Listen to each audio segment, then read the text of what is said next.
Chaque jour, Charles et Carole vous présentent la leçon de l'école du sabbat.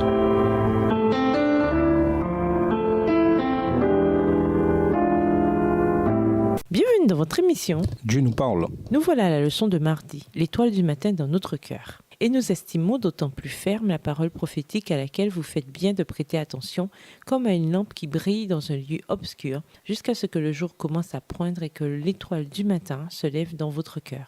2 Pierre 1, le verset 19. Lisez ce texte attentivement. Que dit Pierre de si important pour nous encore aujourd'hui?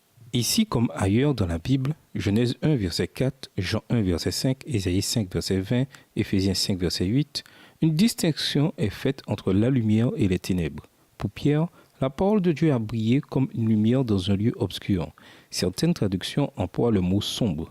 C'est pourquoi il est tellement au clair. Nous avons besoin de prêter attention à cette lumière et de la suivre jusqu'à ce que le jour commence à poindre et que l'étoile du matin se lève dans notre cœur. Nous sommes des êtres déchus, qui vivent dans un monde déchu et enténébré.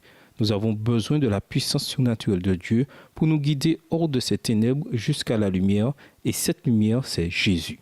Pierre attire l'attention de ses lecteurs sur un objectif. Certains pensent que l'expression « jusqu'à ce que le jour commence à poindre » fait référence à la seconde venue.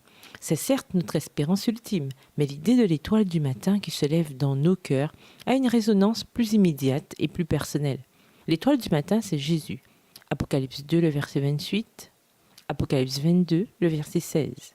Le fait qu'il se lève dans les cœurs semble faire référence au fait de le connaître, en nous saisissant pleinement de la réalité du Christ vivant dans notre vie personnelle.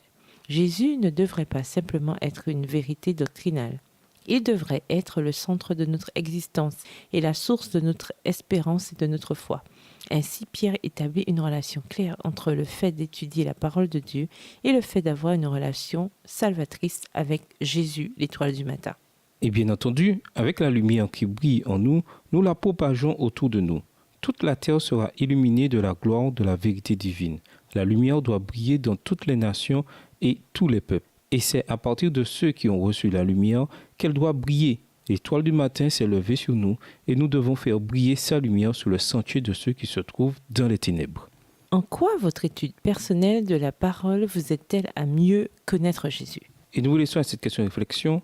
Nous croyons que les écrits d'Ellen White constituent le don de prophétie de Dieu pour nous. Comment pouvons-nous présenter de façon pratique cette vérité à ceux dont la croyance diffère de la nôtre? Au revoir. Et à demain si Dieu veut. Dieu nous parle. Chaque jour, Charles et Carole vous présentent la leçon de l'école du sabbat.